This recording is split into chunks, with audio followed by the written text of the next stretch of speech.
Amy Luciani. She was recently married to Dwight Howard for a number of months, and they ended up trying to get a divorce. I think that she's well within her bounds to admit that she made a mistake. If I had that kind of Dwight Howard money, I wouldn't even get married. You're just going to have to take being my longtime girlfriend. I believe she realized, I'm not going to get that half that I thought I was going to get. I figured I only had to invest 6 months. And now she had to circle the block.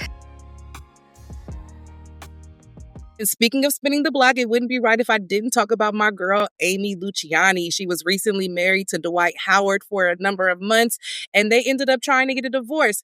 Do you know the girl came back out recently talking about that she shouldn't have left her man and trying to give pro tips to other women about what to do in order to keep their husband? Now, keep in mind, Dwight Howard comes with receipts before the marriage, that there was a lot of hoopla going on from his previous relationships, specifically his baby mama, Royce Reed, who was talking about his possible infidelities and his sexual proclivities. We not hating on that. But is that a part of what Amy really left for? And, is Amy just coming back to spin the block because her options are few and his money is up and she's an unknown rapper from Florida? Like, what do you guys think? Like, how do you feel about her giving wife tips out and now giving suggestions after she tried to, cut off the beard of her 6-month relationship and do something different? I think that she's well within her bounds to admit that she made a mistake. And I think that she is also well within her bounds to be transparent and say, hey, you know what? I was starting to make a move and it's not the move I want. One of the things that I respect about Malcolm X, and she's no Malcolm X, but it's that he really believed something wholeheartedly. He was preaching all around about what he believed until he went to Mecca and he had a different experience. And then he was mature enough and he had enough integrity to say, hey, you know what? I was wrong. I saw it wrong. Let me tell you how I got it wrong. She didn't get divorced. She filed for divorce. And I wish more people would think about a step and not go, oh, well, I've already gone this far. I got to go the rest of the way. Once you realize you're going in the wrong direction, the best thing you can do is course correct. And she did that. And most of what she said on this post is about course correcting.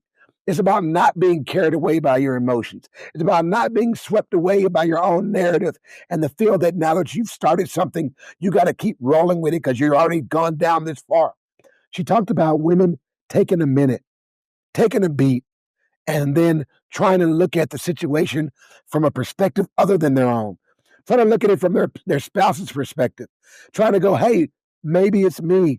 Maybe I'm responding in such a way. Or even if it's not me, how can I move myself so that this is not as much of a problem? How can if I can't bend the spoon for all my Matrix fans, right? How can I learn to realize that the spoon doesn't have to bend? I just have to bend based on what I understand about the spoon. I'm proud of her. I'm proud of her. I'm proud of her for marrying a man who was who eventually was transparent with the skeletons in his closet, right? Who had some things being said about him. I guess he owned them. I guess she saw it. She said, I can work with that. And she took it on. I'm not less proud because she decided she couldn't. But I'm even more proud that instead of her being afraid that the public would label her as a flip-flop because they either want to see her with somebody or want to see Dwight Howard without somebody, I'm proud that she could do what she thought was best for herself and her spouse. And the message it sends to other women is, what's more important than saving your face is saving your happiness and saving your peace. And sometimes, a lot of times, that might just mean holding your peace so you can save your marriage. That's what I think. Wow, that was beautiful. I mean, that was beautiful. This is maybe the first time that I might have agreed with you tonight. But then I remembered what I'm wearing.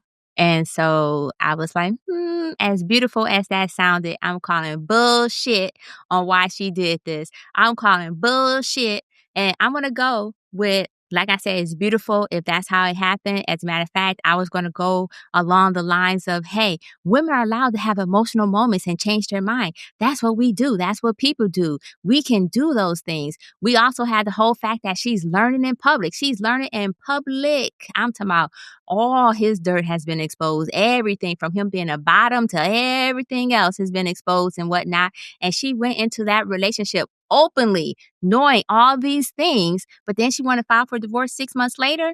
Now, note, she did point out that he also wanted to file for divorce at the same time, which is also an interesting fact. Then I thought about the fact that, they talk about just we're in a microwave convenience culture, right? And so she did the 6 months and was like, oh, I don't like it. I'm going to file for divorce. And, but she changed and she course corrected, as you mentioned. And I was like, wow, that's great. She took a moment to reassess and reflect. So she reflected, reassessed, and decided to stay. And all of that, I would like to say she did it from a genuine place. And I still say bullshit because what she did it from, she asked for a half in that divorce settlement. Half. She wanted half. And she discovered, oh, ma'am, you only been with him for 6 months. You're not getting half. You're going to get maybe a little bitty piece. She discovered that they were not living in a community property state. And even if they were living in a community property, the community property would have been in what they've gathered together in the marriage itself, not the property that he had before. So I don't necessarily think it was true that she was doing this because she took a moment to reassess and think about what she had going on and how great her marriage is and whatnot. Because let's not forget, he also filed. And so was it a battle of who's going to file first? And then did she realize that she wasn't going to walk away with much? And that's when she said, you know what? I need to reflect. Women, we need to shut up sometime. Now, some of her advice was on point. I ain't gonna lie about that because we do need to pick our battles. So I'm gonna say this is part of her rebrand because she realized without Dwight Howard, she was nothing again. She realized without him and his star presence, regardless of all the dirt and drama that was attached to him, she was back in La La Land where no one knew who the hell she was. And this was another opportunity for her to rebrand. So I support the business aspect of her rebrand. I support her giving actual good advice. I was shocked that she actually gave good advice. And she pointed out that she was a new young wife. And I'm like, you know what? All that is true. I support all of that. But I still call bullshit on it coming from an altruistic place. I believe she realized, I'm not going to get that half that I thought I was going to get. I figured I only had to invest 6 months. And now she had to circle the block, spin it black, spin it back, just so she can say, maybe I need to stay a year. Let me see if I pop out a child and increase maybe $5 million from there. I wonder if they had a prenup in place. I don't know. It's their relationship. If he loves it and she loves it, then I love it for them. Yeah, listen, man. You know what? I think it is the economics of it. She's realized. Listen, I'm not going to get anything. I'm only 6 months in. I might have let my emotions get the better of me. I pulled the trigger too soon. It's kind of like what the thing with Brittany Renner tried. She's like, listen, even though I didn't have the baby in California, or I'm going to try to go file for child support in California, and then hit him that way. I'm like, ma'am, you live in Atlanta. Get the fuck out of here. So they're trying it. Look, if I'm not gonna lie to you, if I had that kind of Dwight Howard money, I wouldn't even get married. You're just gonna have to take being my longtime girlfriend, and I'll take you to the ESPY Awards and the Grammys, and that's gonna have to be good enough. Don't get any mail sent here though, because I don't want anybody to get any ideas. You know, that's just what it is. Because then that's a record. You go get a PO box. It's okay. You can stay the weekend. I'll get you a key made. Maybe you might have to work your way up to getting the key, but yeah, I mean, it's risky. I don't think he should. I don't even know how the relationship survives it. Because if I filed and you filed in 6 months, how do we come back from that? Do we just go in the room and lay down and like, I think we were both tripping. We were just playing. I think they meant if I filed and you filed in 6 months, we meant that shit. This is just not meant to be. We should just get it annulled and go our separate ways. And you know what? It's not like you guys are getting a great divorce and the kids are in college and shit. Just wrap it up now. Just call it done. Actually, you know what? This particular situation, this is exactly why the great people of China changed their community property laws.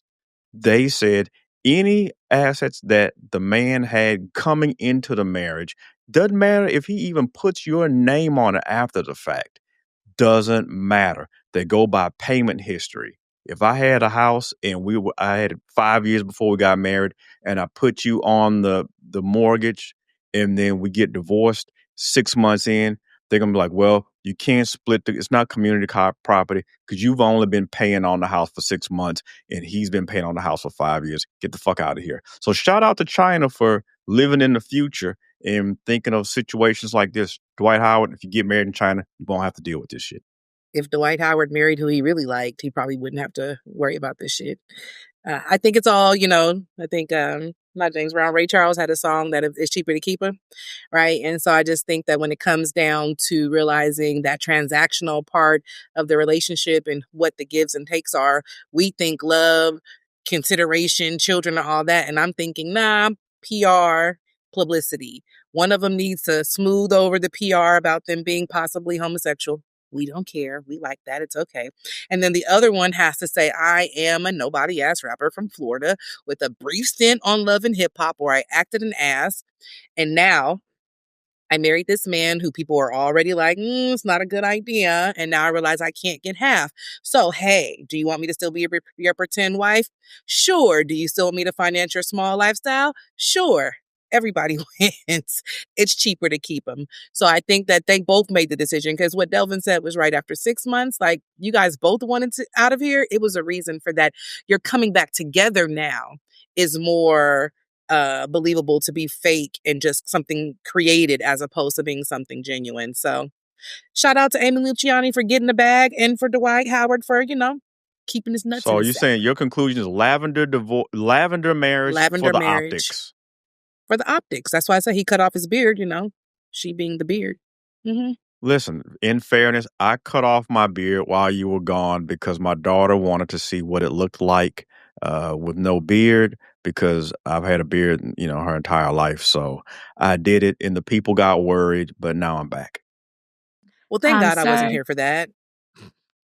I was like, sir, you don't want to conflate that beard with your beard. Because, baby, You that's not the definitely same don't. beard. A What you know beard what? is an urban colloquialism used to mention that a woman is placed into a traditional heterosexual relationship in lieu of a homosexual relationship to pretend as if the man actually likes and loves the woman. She is a beard. She is a cover for his true desires. My God. Jay, did you know this? You guys are welcome. You're welcome. Transactions gets the I'd best heard of it. things. You've heard things? Oh. Jay's like, so look, I'm going to do it on Jay's behalf. He said, yes, he knew this. After all, he's a teacher, and even he knew what the beard meant. That's why I wanted to clear it up for you because I didn't want you to put yourself in that category because you may have looked like a shaved milk dud without the beard, but you wasn't using a beard in the manner that they was using the beard. You look great without the beard, and I appreciate your daughter wanting to take an opportunity to see what you look like underneath the beard. But yeah, that's two different things. You was not this beard. And This is a sometimes you feel like a nut, sometimes you don't type beard. not the nuts in your throat though. Or maybe it is. Wait. It's the same. The regardless, I appreciate the John Cena contract, right? Because basically what you described was the John Cena contract where you don't ever get into you're in a committed relationship, but you have a contract in place to determine visitation, keys to the house, everything, no kids, everything put out in writing because I like it, the John Cena contract. And so do y'all got anything else? Or we good on this? We good? We good? I feel like we good.